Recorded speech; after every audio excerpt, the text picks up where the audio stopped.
This is a show I've wanted to do for a long time. I so admire women leaders, and we have some major players on with us today. Kim Cofino is a well known voice in the areas of women in leadership and instructional coaching. Madeleine Maceda Heide is a former head of school in South America, Europe, and Asia, and is the co founder of the Women in Leadership organization associated with the AMISA region of schools.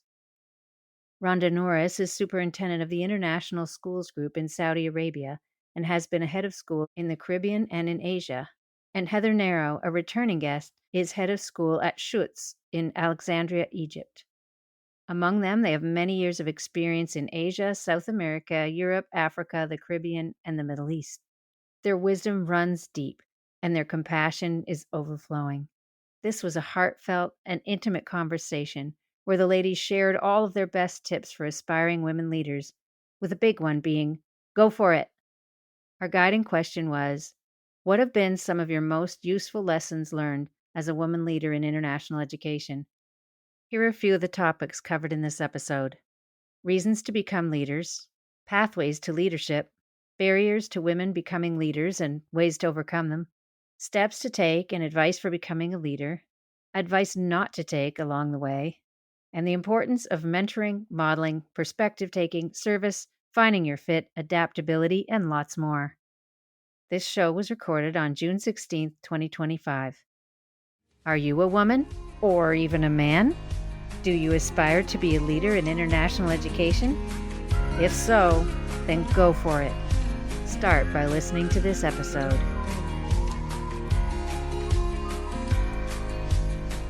Well, hello, everyone. We have quite the panel together this morning, afternoon, evening, all over the world. And as I was saying off mic, we are super excited to bring the team together to share about women in leadership. And before we get started, let's find out where everyone is. And Heather, where are you? Hi, I'm Heather Naro, and I am currently in Schutz American School in Alexandria, Egypt. Okay, pretty far away. And Kim? I'm currently in Eugene, Oregon, but I live in Bangkok, Thailand. Madeleine? Hi, I live in Picton, Ontario, Canada. Another Canadian type person. Excellent. And Rhonda? I'm coming today from Texas, which is where I'm originally from, but I'm currently the superintendent at the Schools Group in the eastern province of Saudi Arabia. This is my third tour there, my 29th year international. Oh my goodness. Okay. Back to our Saudi roots there, Audrey. Yeah. All right. So what we like to do is a short going global story. It can be how you got started overseas. It can be connected to leadership, whatever you want to share. So let's reverse in this case. And Rhonda, would you like to share a story, please? Yeah, my first international experience was in the early 90s in Saudi. This is my third trip to the kingdom. But when my husband and I first went, we were accountants, and that's where we actually learned about international education. And he and I both wanted to be teachers in the States, but felt financial struggles might not allow us to do that. After Saudi, we went back to the States, both became certified teachers. And interestingly enough, we were contacted by ASAR, which is the school in Riyadh where we were before. And I know two of the people on the call. They had a director of finance position, and my background was accounting and education. And so they thought I'd be a good match for that position.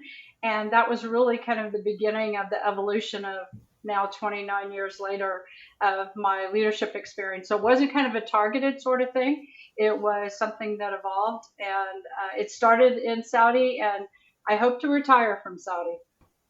Well, what an interesting pathway. That's different than we've heard before. So welcome, Rhonda. Thank you. How about you, Madeleine? So I grew up in the Philippines, and from the Philippines, I wanted to do graduate work in the US. So I went to the US. So really this going global concept, often for North Americans, it's about, having an adventure, et cetera. But mine was, I left the Philippines to go and pursue my academic career and very interested in the field that I was pursuing, right? So that's really what motivated me to go to the US. And then after I met my husband, who's American, we lived in Taiwan. That was the first place in Taipei, and I was at Taipei American School. But so when we got there, really, I was just looking for a job and looking for a school that was in sync with what I believed in, what I had just been studying in my graduate degree. And so I found a school that became really, compelling for me and just so fascinating and wonderful. And then from there, really, that was the beginning of my involvement with international schools around the world. And I've really had an incredible career of working in so many different schools in Taiwan and Hong Kong. I think my break, so to speak, was when I got the principalship at the International School of Brussels, which is at the time, it was pretty unheard of. And even today, it probably would never have happened to go from being a classroom teacher to being a principal at such a prestigious school in Europe. And then really from there went back to Asia, and then also was in India, and then in South America. So I really feel like my trajectory, I can talk about that later, but it's just been very global, so to speak, but started with really the true passion for pursuing my own academic career.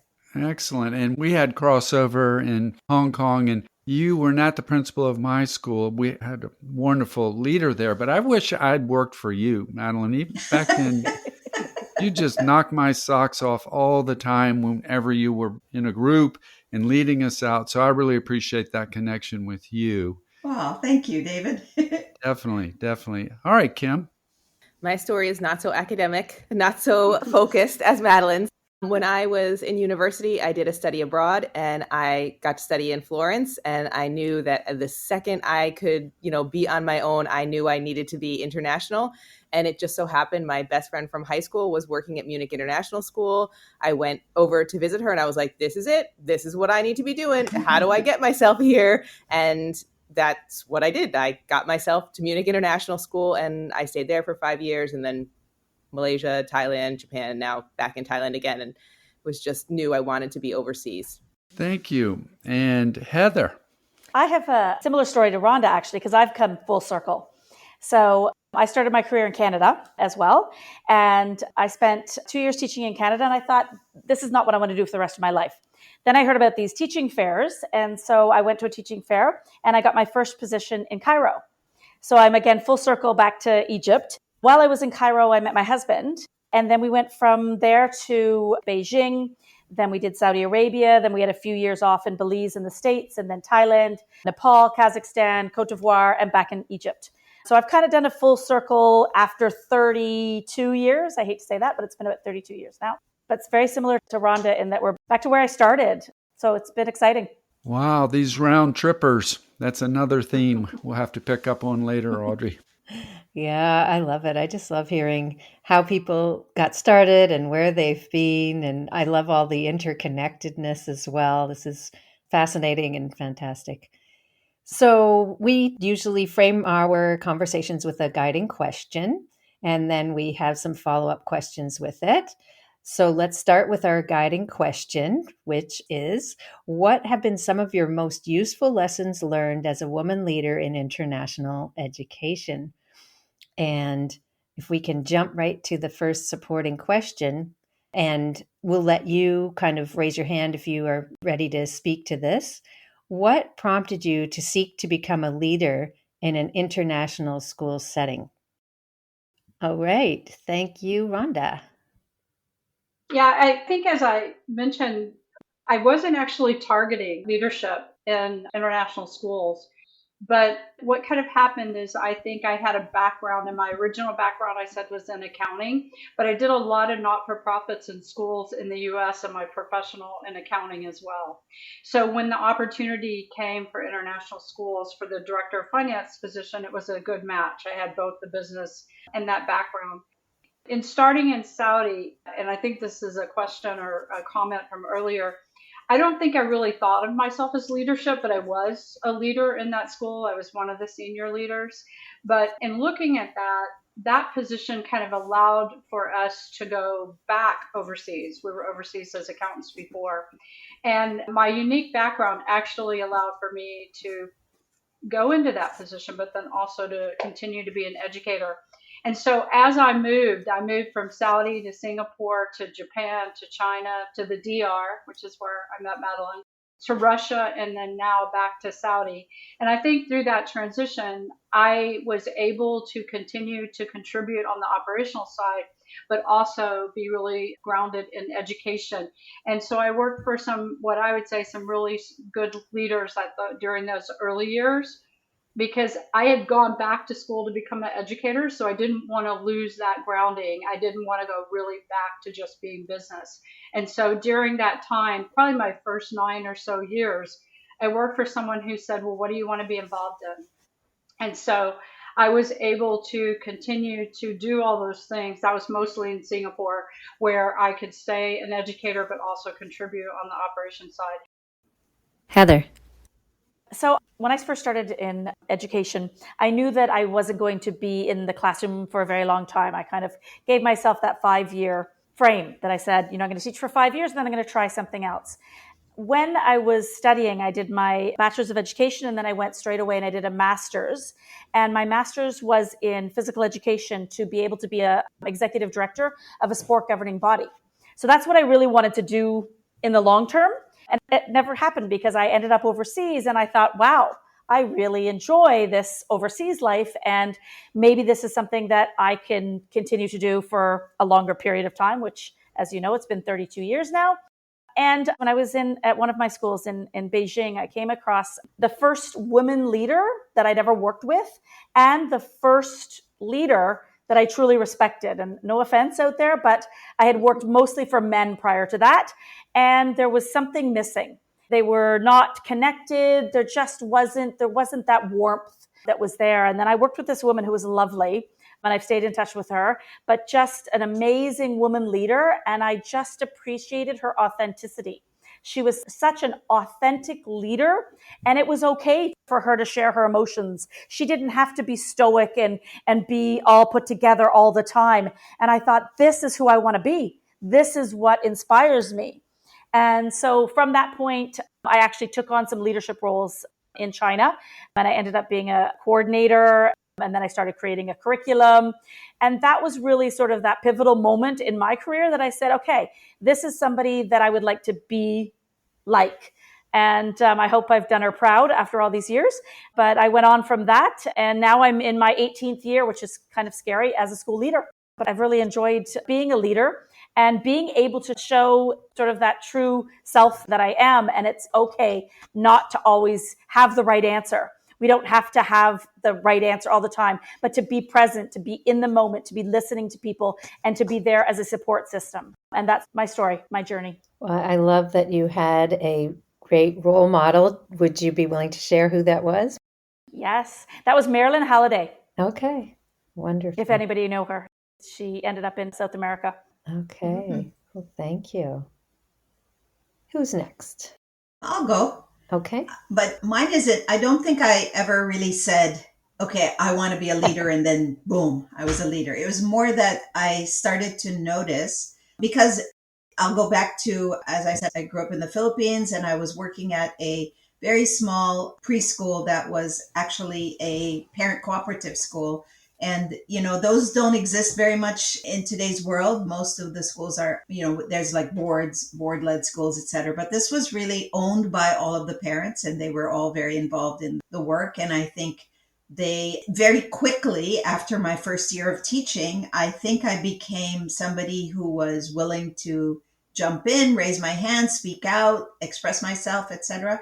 And I think that allowed other people to see me as somebody that they could count on, and they could ask to do things. And I would always say, yes, I will. And I was involved, and I wasn't, hesitant to do those kinds of things. And so I think, to answer your question about that moment of saying, okay, leadership, I think I started to realize that I could make a difference, and that I had good ideas, and that people would listen to my good ideas. They weren't all good, of course. But I think that the main thing was that I was ready, and I was interested, I was willing. And so I think, in terms of people who are aspiring, and as a leader myself, who was looking around saying, who can help me to do this thing that I'm trying to do? When people raise their hand and are willing to be involved, you kind of go with that, because you don't want to have to pull people or push people into the good work that needs to happen at a school. You want people to come into it on their own. And that's who I was. I was just that kind of a personality. And I think that led me towards being involved in leadership positions. Well, that's awesome. So you sort of tested the waters and said, oh, yeah, this is going to go all right. I can do this. That's great. Kim, how about you? I'm the imposter on this panel because I was never in a formal leadership position in schools. I definitely did informal leadership, and I certainly fell into it. So I'm definitely in the camp of I never set in to do this, but also we'll talk later a little bit about the book that my co-author Christina Botbill and I wrote. I was always a leader as a kid, always, had ideas and wanted to try things and had the gumption to just go ahead and try. And I think that's kind of how I was as a teacher. And that's kind of how I fell into more informal leadership in various roles in school. So I definitely didn't seek to become a leader. I never became a formal leader, but I helped in lots of different ways. I love the word that you used, Kim, gumption. People don't use that word very often nowadays. And I think maybe the more contemporary word is drive. Yes. But I love that gumption. And I do think there's something to be said for women who have gumption and are willing to open their mouth and speak, just kind of be there and do the thing and say the thing that needs to happen. And when you asked earlier about that overarching point, which was useful lessons learned as a female leader, I think that the big thing that Kim is pointing us to is that situational awareness, like knowing what's going on, paying attention to what's around you, and then seeing what needs to be done here. And can I do it? And can I raise my hand? Can I help? Can I contribute? So being that kind of a person who's saying, as opposed to some people are more like, let's step back and see how they mess this up. Right? There are a lot of people around the world who are very judgmental of leadership because they're like, let's just watch and see how the leaders mess this thing up. As opposed to saying, what can I do to make it better? What can I do to help to make it happen? Because I know I have good ideas and I can help them to make this happen. As opposed to just like, a little bit jaded type of personalities, jaded by what they see. And it's easy to throw stones and it's easy to just sit back and be like, can't believe they did that. That sort of a mentality. I don't think that's helpful in schools, especially as we work with young people. We're trying to say, hey, it matters when you raise your hand and get involved. I love that take. Thank you. It's so interesting that you bring that up, Madeleine, about how to be a constructive follower, because we just recently did an interview with Claire Gall, and she wrote a blog post for our site on that very subject. So any of our listeners out there who might like to delve a little more into the idea of being a constructive follower, go ahead and listen to our interview, episode 82 with Claire Gall, and we'll make sure we link that in the show notes. But your point is really well taken. It makes a difference how people respond when a leader has made a decision and the extent to which they support it. I think it's that lack of boundaries, and I don't mean that in a negative way. I mean it in the way that you see things that need to be done. And I never did it because I was looking for leadership. It's because I felt like I could contribute. Yeah. All right. So our next question, in a lot of ways, you all have already spoken to it, describing your pathway and then that moment when you realized you were a leader. So we got a little of that from all of you. So I'm wondering if we can take this in a little deeper direction about self-reflection, kind of a merging of the two. If you could describe some of the self-reflection that you went through, that you were saying, okay, how am I moving forward as a leader? But also crystallizing that moment of what it was like to say, I am a leader now, and being in that position to kind of step outside of yourself and look at yourself and go, yeah, this is what's happening in my career right now. And I'm wondering who would like to speak to that. This might not be one that everyone wants to speak to, but really looking at that self-reflection. Kim. Okay, I know I just said I'm an imposter, so I'm sorry I'm taking this one first. But when you asked the question, I was like, I can say something about this. So in schools, I was primarily an instructional coach. I never was in a formal leadership position. But in the last 15 years, I've been working with coaches and leaders in schools around the world to help them build instructional coaching programs, which is great. I run my own business. In that case, I am a leader. Thank you. But I had kind of a moment a couple of years ago in a lot of conversations with various different people where I realized international schools needed something specific for us, for our community around instructional coaching. And because all of our schools are so different, we all have different ways of approaching instructional coaching, but we need something that is focused on international schools to help us build really successful and thriving coaching programs, because we can benefit from that too. And we deserve having great instructional coaches. And I had this really, David, it was an actual moment where I was like, wait a minute, why don't we have this? We should have this. Who could do this? And I can still see myself sitting at my desk thinking, well, somebody's got to do this. Who can do this? And I was like, I can do this. And like, it was seriously like that slow in my brain. And that's how I started thinking about building our new nonprofit, the Association for the Advancement of Instructional Coaching in International Schools. That's when I started having conversations with people like Madeleine, who, thank you so much, is a member of our board, and some other team members all around the world. It was literally an aha moment, like calmly and quietly by myself in my house. Oh, there's a thing that needs to be done. I have some skill set. I have some networking ability. I can do this thing. Let me just try to do it. So I'm sharing that because anyone who's listening, if you have an idea like that, go for it. Like, you can do it too.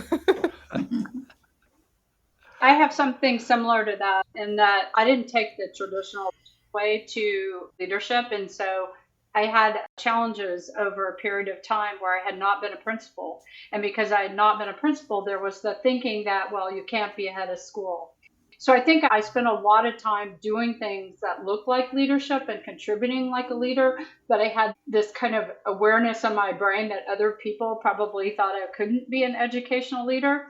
But I think just like you said, if you've got the idea, I just feel like you stay true to who you are, know what you can contribute, and persevere. Because what I would say to those people who said, oh, you can't be an educational leader, look at me now, is what I would say. So there were lots of people along the way who said, oh, no, you'll never be a head of school. You'll not be a superintendent. You're a business person. So I would say that same thing, but from kind of you may have different experiences, but just stay true to them. Mm-hmm.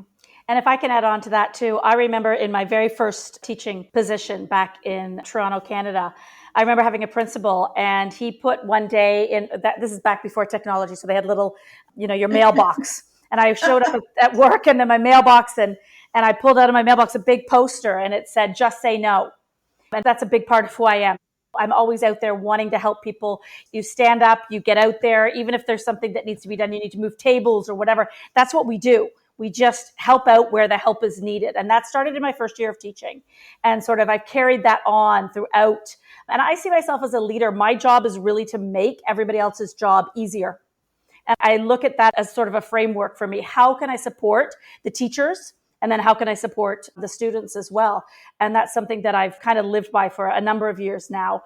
One of the things in terms of just even the imposter syndrome that we talked about earlier is I was one when I was applying for jobs, if I didn't tick off all of the boxes, like you needed to do all these things and you need to have all these degrees, then I wouldn't apply. And then it was years later where somebody was like, guys tick off 5 out of the 10 and they apply and they get the job. So why am I not trying to apply, even though I might not have all of the qualities they want? I have a lot of really good qualities that I can offer. So I started to change my mindset, but that was some good advice out there. I love that, mindset change to say, just go for it and see what happens. And the worst thing that can happen is, okay, well, I'll try again another time or what have you. And I was just scribbling over here, taking notes on so many ideas that you were discussing. And one of my takeaways is that there's so many different pathways to leadership. And Kim, going way back with you when I was doing my first podcast with Jeff Udick, and you weren't mentioning the coattail work that you did. And I mention you a lot as a leader who found ways to pursue her skill set, to bring PD, to bring in new ideas, to say, what are the steps we're going forward with? So that you go way back in doing that. And I just wanted to highlight that. So another theme I'm hearing is finding needs that need to be met, constantly showing initiative, problem solving, being action oriented. Right now I guess it's been around for a while, big movements in mid-level leadership opportunities. And then one that I think we would all agree on. What are ways that you can be a leader in your community on weekend events with families coming out and then into the greater community where you live? So I'll finish up there, and thank you all for sharing those ideas. So I'm going to quote Monty Python. Don't know if anybody will follow, but and now for something completely different. I wanted to honor Kim's work because she has interviewed over 70 leaders, at least one of them among us here, and written a book about it. So she's done a ton of research on this. And so I wanted to explore a little bit some of the barriers that can come up when women are seeking leadership. So looking through the lens of Kim's book, Finding Your Path as a Woman in School Leadership, I'm going to ask Kim to take over kind of facilitation here, and maybe we can address some of the potential barriers that women can face. Kim, over to you. Thank you. I know everyone always regrets giving me the mic because then it becomes, I have my hands on the mic. So one of the things that I asked in that series of questions that led to the book is, what was an obstacle that you faced? And you could like share a story about that for the readers and the people who might be listening to some of these interviews. And it was really interesting.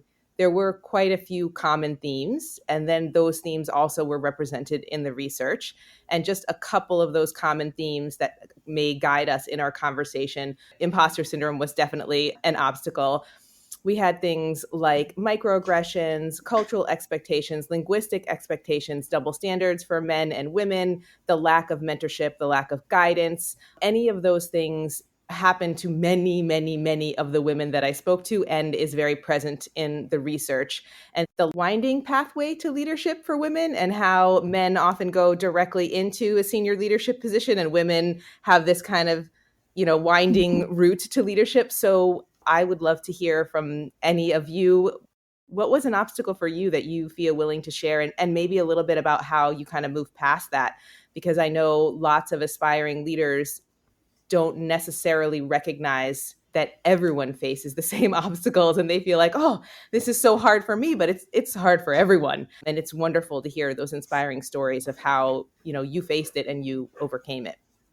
So open the floor to anyone who might be interested in sharing an obstacle. I'd like to share one that I wasn't really prepared for. And I mean, I think all the ones you've talked about, as I look what's on my list, I've kind of faced them in varying ways. But there was one that I faced for about a 3-year period where I was bullied. And I was bullied in such a way that it was daily, where I had to kind of daily defend myself when I was a head of school. And I had to daily defend what the school was doing. And what I would say about that is, most people who know me would say that I'm probably not somebody that is concerned about being bullied or not having confidence. But I'm going to tell you what it really did for me is it created a lack of confidence at the end of that 3-year period that I then had to kind of overcome because I hadn't sat with that feeling in myself before. So I think one of the things that there are many obstacles, but that particular one of the things I've said to people, don't let that prolong itself. And I thought I was dealing with it, but at the end of the 3 years, when I went to my next school, I realized how significant it had been. And it was both personal and professional. And so those things can kind of happen, and they can actually kind of sneak up on you. And it definitely did on me, because I never thought of myself as being one that would allow myself to be bullied. And so I never kind of thought of it at the time as being bullied, but it clearly was when I reflect on it. And so one of the things I had written is like, know your boundaries and pause and reflect and say, this is not okay, and figure out a different way forward. And ultimately, I left that school because I felt like that was something that I wanted to overcome. And so I share that because I think people think you get to a certain level, and particularly as a head of school, that you don't have that, and you do have it. And so just understanding that whatever boundaries you have for yourself, set them, pause, reflect, and then if you have to, make a difference for yourself to keep yourself healthy. So I share that one because I think that's one that really snuck up on me, and I never thought I'd be sharing a story about that in my professional career. I'm so glad you shared that, because that is, I think a lot of non-leaders have this kind of vision of leaders as like everything kind of goes your way. Once you're in there, you have the power. And that's such a good example of how, have the power or not, it's still, there are barriers and obstacles. I had actually had someone say to me about 2 months ago, well, you don't have anybody you report to. I'm like, of course I do. I have a board that I report to. Yeah.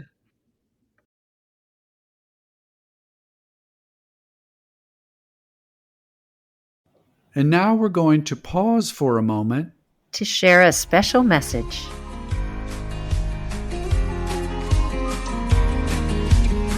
Hello, listeners. We are so happy and grateful that you're here with us. And now, for a minute, we're going to get real. Our mission, as you probably know, is to inform aspiring and existing international educators about the nature of this wonderful lifestyle.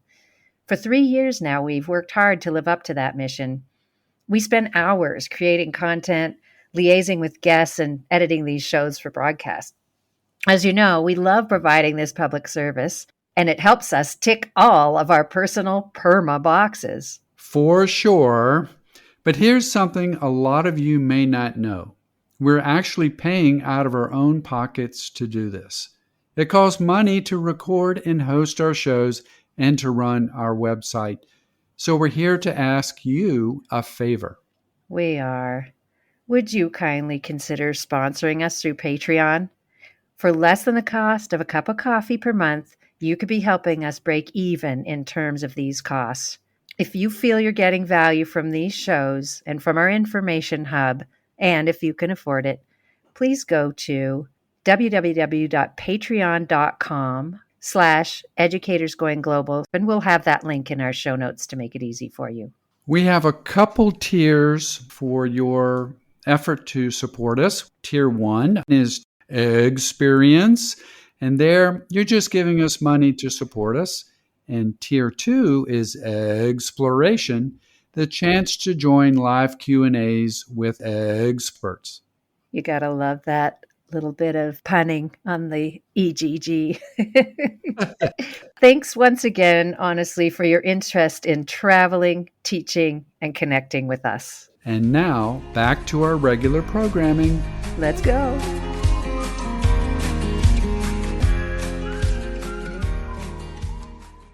Okay, mine is just a short story, which really has to do with stereotypes about who gets to be in that leadership position and notions that people have about who looks like a leader, who can be a leader. And I think in many regards, when I was applying for a principalship, I did not appear to be a leader.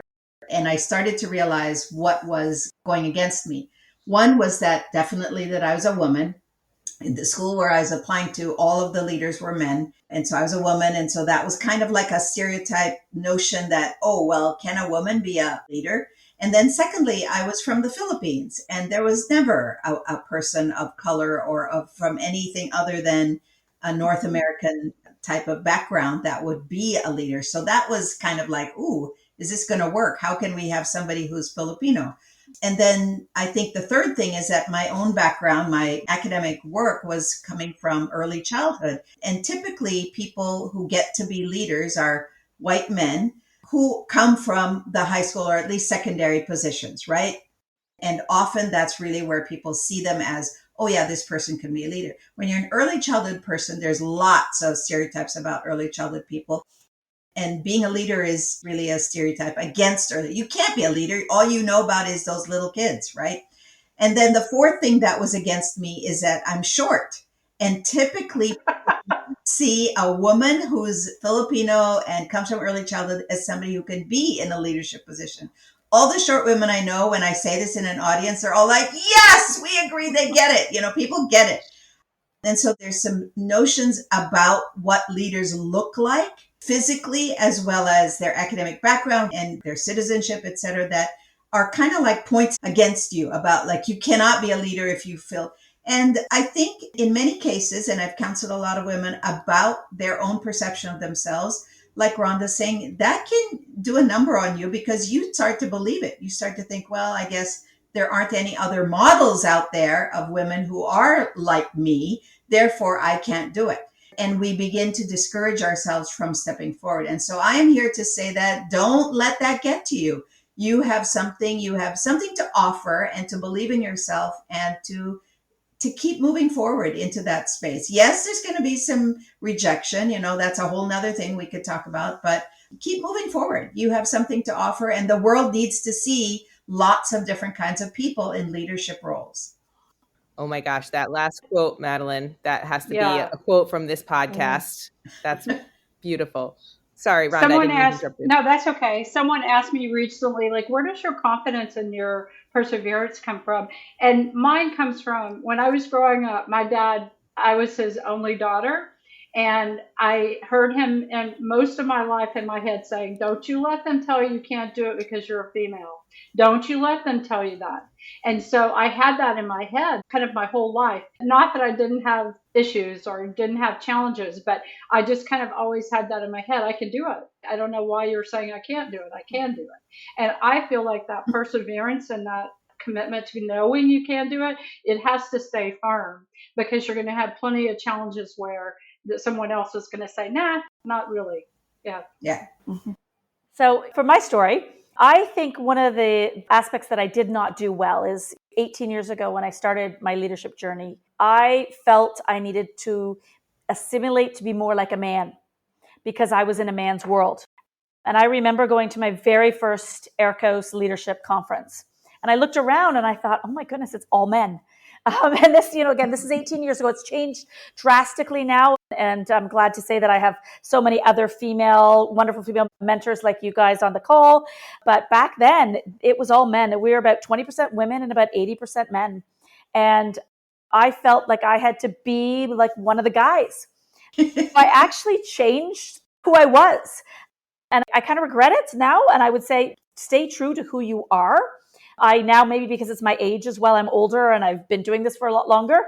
But to me, it's really important to be true to who you are and stick by your own principles and lead from the place of your heart. That is so important in today's day and age. And, I look at myself, even my leadership style and how it's changed over the years.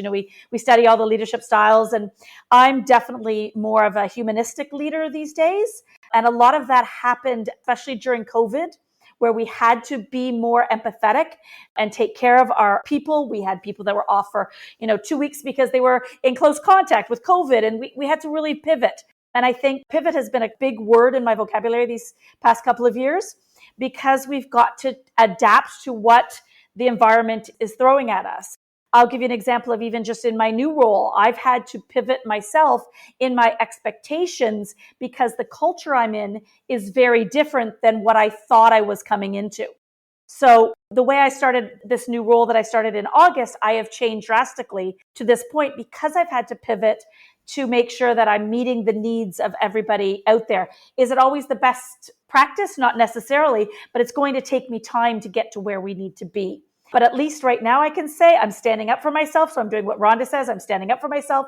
I'm believing in other people, and I'm helping hold people up instead of putting people down. And I know we talked about that earlier. And I think that's something that women do really well compared to men.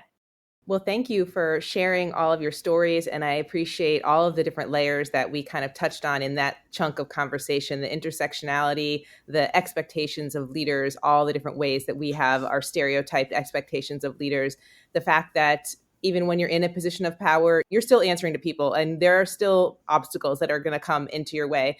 And then that idea of being true to yourself and embracing your own leadership style that best represents you and the people that you serve. And I really appreciate that short chunk of conversation really highlights some key aspects of obstacles that might be in our way and ways that we can move forward. And thank you to Audrey and David for giving me the mic for that short segment. And I will pass it back over to you to wrap up the conversation. I have the conch shell from Lord of the Flies. All right. All right. So moving further into practicalities, what is the best leadership advice you've ever received, and what's the worst? Who would like to give that one a shot? I was going to do a worst one.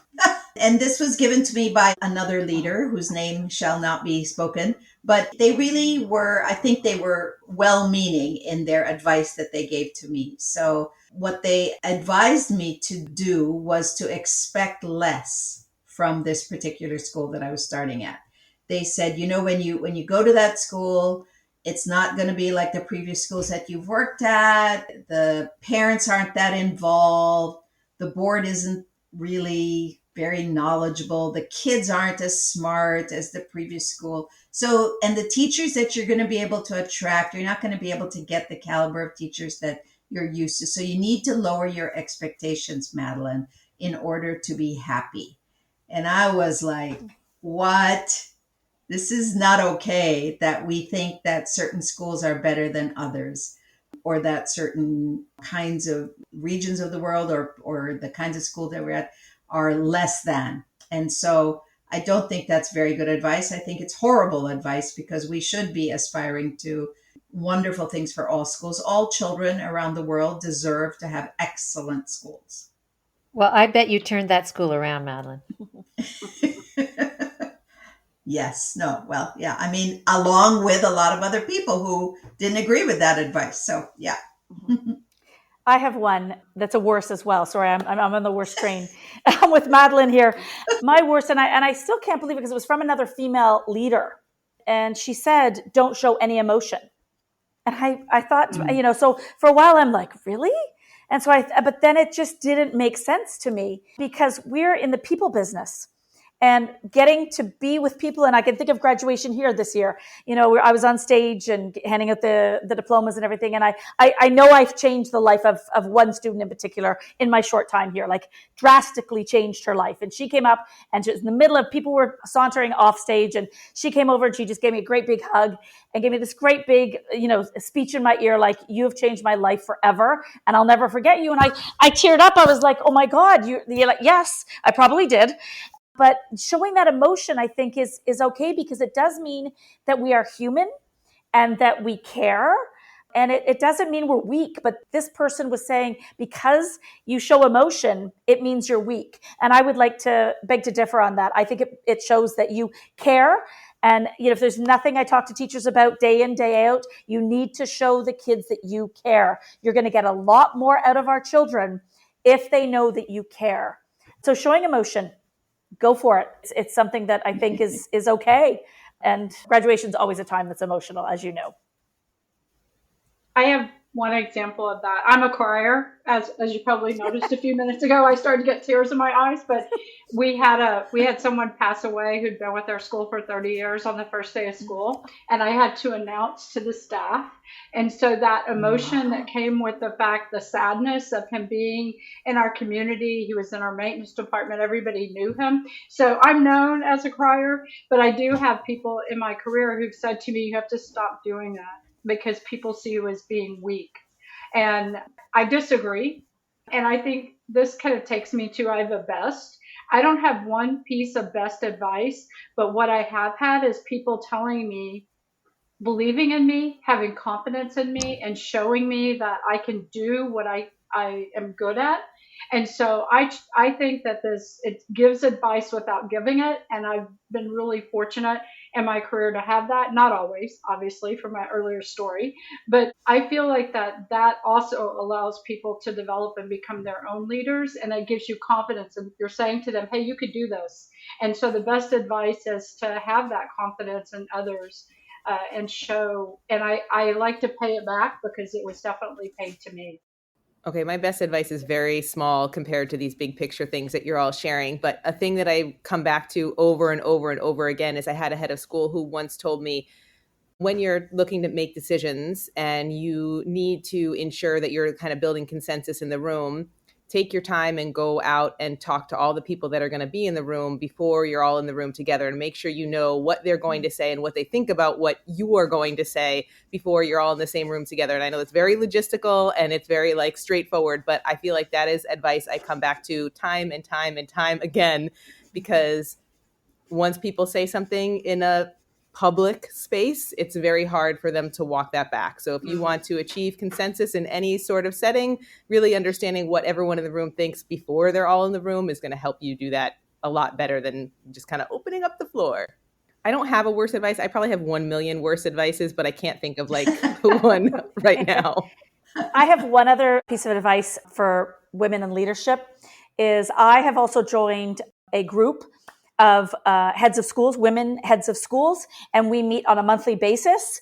And it's an excellent opportunity to have other like-minded colleagues in the room where it's all confidential, but we can share other stories and get other feedback. And it has been transformational. And I've been doing it for a couple of years now, and I absolutely love it. And I go, oh, it's this week, it's happening. But I would find those people that can be your confidants, because we often are in a very lonely, especially as a head of school, we are in a very lonely world sometimes, and having those other people where you can reach out to them at any time. It doesn't even have to be that call. It can just be, hey, I'm having a problem with this. Can I ask your advice on it? So I would really recommend getting into a group where you can do a Zoom once a month and have people that can support you. Heather, could you share that group? Yes. Oh, I definitely will. Mm-hmm. All right, we'll put that one in the show Great, notes for sure. And that's come up a few times, the isolation of leadership, and especially when you're at the top there. And then as you're saying, Heather, finding ways to take care of yourself, and just outside of leadership, as human beings, we need other people to be there for us and to build that community. So again, we'll put that in the leadership. Audrey, what's next? Well, so it's great to hear the good and the not as good advice. I really like the ideas, being yourself, just getting out there. Showing emotion is such a patriarchy thing to say, don't show emotion, isn't it? But we're getting over that finally, and really, really appreciate all the wisdom that's in the room.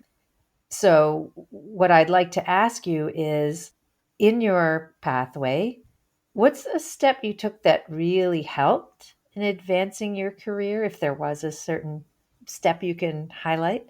And maybe one action you took that you might not suggest for aspiring women leaders to take. Does anybody want to speak to that one? I can start, if that's all right, because mine's about education. I think the first step that I did before I actually got my principal's certification is I took the PTC classes. And that was back in the day, but they were excellent. So it was sort of like putting your feet in the water. Is this really what I want to do? And once I was there and I was meeting with all the people, it was great. And I still am friends with a lot of people from my PTC days way back when. One piece of advice I was given, which I don't think you should follow, is that if I ever wanted to be a head of school, so this is while I'm still a principal, I needed to get my PhD. And that's not true. I don't believe that anymore, but I was younger. And of course, this is what I did. You have to remember, when you're doing a PhD, it's years and years and years of work, and you are married to that research. So you have to really, really want this. Now, luckily, I did actually, when I started it, and I'm super thrilled that I ended up finishing my PhD, but it was the reason why I went to go get my PhD was not the right reason in the first place. But I grew to love it, and I'm super thankful now, and I would encourage people to do it if they want to do the work, but don't do it just so you can get a job. And that's what somebody recommended to me. Yeah, that's so interesting to hear. I have one, and it's not exactly, I'm just thinking about a piece of advice that I'd like to share that I think could be an answer to your question about something that advanced my career, if you think about it that way. I didn't think about it that way at the time, but something that really needs to be put out there for anybody who's an aspiring leader is your role in helping other women come forward. So I think that I found myself doing that often, like saying, let's listen to what so-and-so has to say. Let's listen to David, or let's listen to Heather. And when you do that kind of thing, it actually, it elevates that person. Like, people do stop and say, oh, why is Madeleine saying that we should listen to this person? Oh, let's listen. And then realizing that that person has something to say. So it's definitely elevating the attention and allowing another person to be seen. Perhaps they haven't been seen. But I think what that also did for me is to allow people to see me as somebody that they want to listen to, right? That it's almost like it came back to be a good thing for me. In terms of answering your question about advancing my career and seeing me as somebody that, to this day, I've been in the world of international schools for a very, very long time, longer than any of you, I have to say. And I think that's a great thing. I think that is wonderful that I can look back at those very, very early days in 1985 and know what the lay of the land was back then to today, where I am still an active participant in what's happening, globally. And I have an interest in making a difference. So I think when you put yourself, you don't have to always be the one who is the first one. Like you can actually put yourself back a little bit and say, let's look at the other people in the room. And that just by that quality of knowing how to do that can also advance your own career. I don't mean that people should do it with that in mind, but I mean like when your goal is, I think we were talking about this earlier, when your goal is to serve and to be of assistance and not driven by your ego, then I think it allows other people to see you in a different light that actually speaks to the kind of leader that you are. Heather, you talked about a more human-centered leader. That's what the world needs. So we need to see more of that.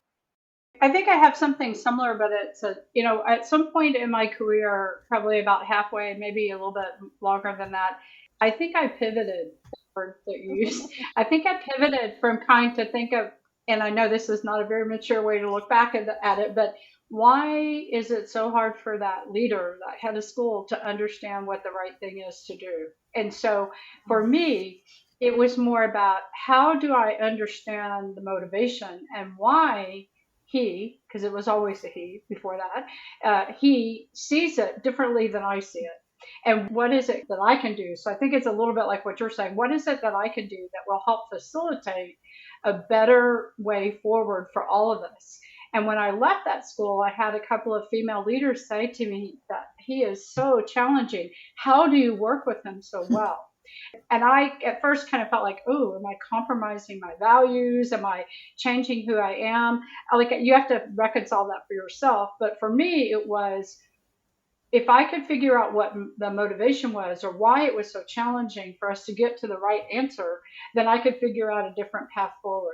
And I want to say for me in my career, that kind of changed my viewpoint of things. And maybe, some people would say you should have seen that before then. But my reality was that I had to think about, he was the head of school and he was going to make the final decision. And how could I help support that as in my deputy role to make sure it happened? And that's where I started to kind of, it's not the psychology of it, but really thinking about what's motivating that person to be so strong against that opinion or that way forward, or what's happening there, and learning more about it so that I could actually be a better leader and help us through it. And I think that it's similar to, I think, what you were saying, Madeleine, just figuring out that you've got a role to play that can help make this dynamic look different and get to a better place. And it was highly successful with this person who I felt had a very large ego. And it took a lot to get past that sometimes. I don't know if mine is a step that took me like advance in my career, but it's something that when I look back over what was something that really helped me, and I think it was finding the school that is a good fit for me, and I was a good fit for the school, and that I uncovered a place where I could flourish, as opposed to kind of trying to force, a round peg into a square hole. And like, this school has the good reputation, I should be working here. Kind of a little bit to what you were saying a bit earlier, Madeleine. Like, this school is the right school for me right now to allow me to grow into the person that I want to be, whatever that might be. And so I think that kind of mindset shift about recruitment and finding the right school, that made a big difference for me. I'd love to, can I add to that? Because in terms of advice for people who are aspiring women leaders, I mean, unfortunately, there are notions that we have in the international school world about which schools are the good schools and which schools are less. And everybody wants to be, the leader in the good schools. And I just want to say, again, going back, I think this might be a theme for me, I'm realizing, is that that is just baloney. I mean, it is really not an appropriate way to be as an educator, to think that there's some that are better than others. Because like we said, all schools are deserving of good leaders, and all communities deserve to have good leaders. And so where you find your niche, it's also what you put into it and what has already been created in that space, and to be more open to different kinds of schools for yourself. And not just, I tell you, when I go recruiting and I listen to people say, oh yes, I'm very excited about going overseas, blah, blah, blah, but I only want to go to these schools and I don't want to be in, certain parts of the world. And I just am like, okay, then don't even go anywhere. Just stay home, if that's your attitude. So, yeah, there's lots of schools around the world that need good leaders. Well, and Madeline, I would say where I am now, we have 5 schools, 3 Americans, 2 British, and they range from 450 to 1,250 for expats to more what I would be kind of more third country national expats. And it's a perfect example of all of those they all should have good leaders. And we do great things at all of those schools. And you see that. I mean, we just finished graduation and you see where those kids are going and what they're doing and what they're contributing. I think that whole idea, I know when I went to Riyadh 30 years ago, there was you do this and you do this and you do this and then you get hired by this school. And for me, it's really about the match. So when you said that, Kim, like sometimes people will say, well, I don't understand why you didn't hire me. And it's because you're really not the right match for what we want in our school. And that happened at Carroll Morgan. When I came back my first year recruiting, people said, how did you hire these experienced teachers? I said, because I told them what we wanted them to contribute to. Because we had a history of hiring people that were kind of retiring in their last couple of years or their first couple of years. And I said to people, hey, this is what we're wanting to do at this school. And this is the experience. And it changed the way that people wanted to come to the school. And I think that you've got to have the right match. And maybe that hadn't always, been the way it's been done, but I think it's really important now. And if I can piggyback a little bit on what Madeleine said, when I first went overseas, you always wanted to go to the schools that were sort of State Department schools. And that was it. And still to this day, one of my favorite locations was a for-profit school in Thailand. And we did amazing things. And I stayed there for 12 years. It doesn't have to be that non-for-profit State Department school. There's lots of other schools out there, but it's finding that right match. It's great. So I'm smiling here because I was out just the other day. I'm in Boise with one of my sons, and I met with a colleague from Vietnam, and she's a college counselor now in the U.S. And what you are talking about in a lot of ways reminds me of the college application process, in that, as you all know, your parents hear of schools X, Y, and Z, and that's where they want their kids to go. And as college counselors and administrators and teachers, we want to help students find schools that are going to really work well for them. They're going to stretch them, are going to help them grow. So I think that very much applies, as we say, if you're recruiting to be a teacher or an administrator, and in your case, as heads of schools. So I keep that in mind. I did want to summarize a little bit. So much valuable information you all just shared. So what I'm hearing is just the importance of mentoring, modeling, taking perspective, seeking to understand, finding your fit, being open to many possibilities. And this kind of comes to what we talk a lot about in our podcast when it comes to being in the world of international educators. It's a phenomenal world, and my youngest son is in Rome right now teaching, and he just gets so excited talking about all the things that are different in a very positive way compared to when he was back in a U.S. public school. And not to say U.S. public schools are not wonderful in their own way, but this is the world of international education, and it's sounding like in many, many ways, the opportunities for women in leadership is just growing and growing. And so thankfully, this is happening. We're having a lot of changes. We're breaking down the old boy network in many ways. It's taken a long time, I think. All right, let's move on to our next, and we're kind of finalizing here, just that open question of, is there anything else you'd like to share? Any more words of advice? Any more experiences? Please jump in and tell us what you're thinking. I think maybe I just want to reiterate the importance of the relationships in your school community. And I don't always do the best job as I should because I'm busy. And I know just your days get filled. But it's really something that allows you to show what I heard earlier, care and compassion, and just that connection, the building of the trust. Was one of the things that was the most challenging during COVID, to be that disconnected for so long and not have that connection. I had people that came into Moscow that They had no idea. They'd never met me. They'd never seen me. And I'm telling them, oh, by the way, we're going to close our school for this, or we're going to close our school for that. So those relationships are extremely important. And I feel like it's the way that you treat others and that interaction. So it goes something that Heather said earlier. Without those, I don't believe that I could be a head of school. And I've had other heads of school say to me, that's what makes you weaker. And for me, it's what makes me stronger. And so always make sure that you take the time to build the relationships, whatever time you have. Just make sure that you're out there and that you're connecting with people. It not only gives you that connection, but I feel like, and I think Kim said this earlier, like it allows you to hear from people in your own building, in your own schools, like what's happening, what's going on. It gives you, I feel like that it also increases the opportunity. And somebody used this word earlier, authenticity and trust. And for me, if someone feels I'm authentic and trustworthy, they're more likely to listen in the challenging times and want to be a part of the solution instead of maybe fighting. And so for me, it's really fundamental to the relationship. And I find it really challenging to understand how you could be a good international school leader and not have that. And that's true to who I am. And I think it's important to remember that.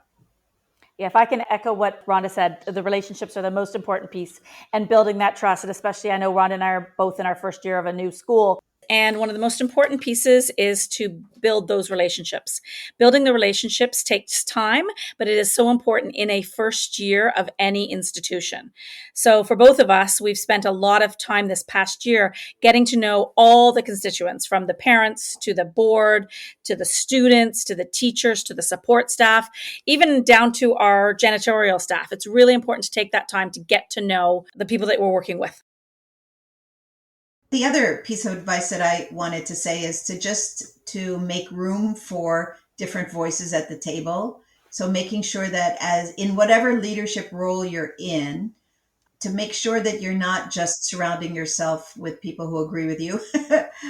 We all love that because, it makes us feel good, but it's really important as a leader to really seek out, not just wait for them to come forward, but to actually ask for the opinions and the input from people who are different than yourself in whatever way that might mean. Maybe a perspective, maybe a background, different sorts of personalities, etc. Just make sure that you're looking for other voices. And that might also mean that you have to step aside to allow other people to come forward. So it's not always about going back to the ego thing. It's not always about the loudest voices in the room or hearing your own voice over and over. It's like actually making space for other voices. I think that's really important. And then I have one last one. I don't know, David, if you're going to talk about something else, but I'd like to talk about men. Is that okay, David? Okay, so that was my other advice. And, I think some of you know that I lead a women's group in South America, the AMISA region, and I convene groups of women to come together. And more recently, we've really been talking about the role of men in supporting women moving into leadership. And I think what we need to remember is that there's definitely a space for male allyship. And if we don't create that space and really encourage and kind of push, maybe in some cases, men to move into that zone, then it's also not going to help women to move into leadership, because men don't need that kind of push. They're already in that space. There's significant majority of men who are in leadership roles around the world. We know that from the data, the statistics about who gets to be in leadership roles. So men have a role to play in seeking out women to move into leadership roles, or to ask their opinion, or to make sure that they're present at the table, and to provide pathways for women who are really capable and can move into leadership.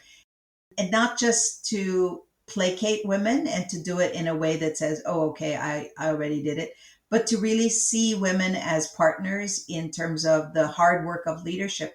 There's a lot of hard stuff that needs to happen in the world today, not just in schools, but in everything.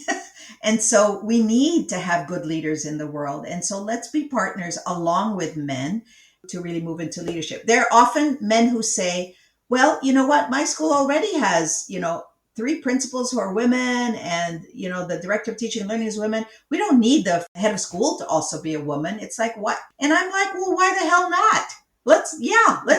It's not like there's too many. It's okay to have more women at the leadership table. So I think that mindset of like, okay, there's enough already. We're okay. We don't need to have more women. No, that's a silly idea. It's never enough. It's really saying, what are some pathways to get us to where we want to go, and how do we get more voices at the table? And women need to have that voice as well. Does anyone say there's too many men leaders here? Exactly. No, that never is said. And I feel like mine kind of connects with everything everybody has just said. And I feel like that's cultivate your relationships, both in the school that you're in, but also beyond the school that you're at. And I know that has come up in a variety of different segments of this episode, but just that idea that the people you're with are really important, but so are the people you're not physically with. And you never know when you might be physically with them or when you might value that connection. So just be aware of and conscious of the importance of the relationships that you're building, both in person and virtually, like locally and globally. Yeah. And I feel that we all should be going out right now somewhere. I would love that. It's been great talking with everybody, but I feel that that's where we're at right now. Yeah, absolutely. Thank you, everybody, so much. We will often post how people can follow you if they want to learn more about you. So I won't necessarily have everyone say it, but everybody's hopefully okay with us following you on LinkedIn. So we'll have that in the show notes. Is there anybody who wants to mention another way that people could follow you? Obviously, everybody should get Kim's book. But does anybody have any other social media or any other mention that you'd like to, any way people can see more of your work? We have a news section on our school website that if people want to learn what's happening in our school. And if anybody on here is interested in instructional coaching, please follow the Association for the Advancement of Instructional Coaching in International Schools at asis.org. I'll put that link in the show notes. Perfect. And also your podcast, Kim, on instructional coaching. So, thank you. Yes. Coachbetter.tv. Yes, absolutely. Anybody else? I also put the link to the website, the AMISA website for women in leadership.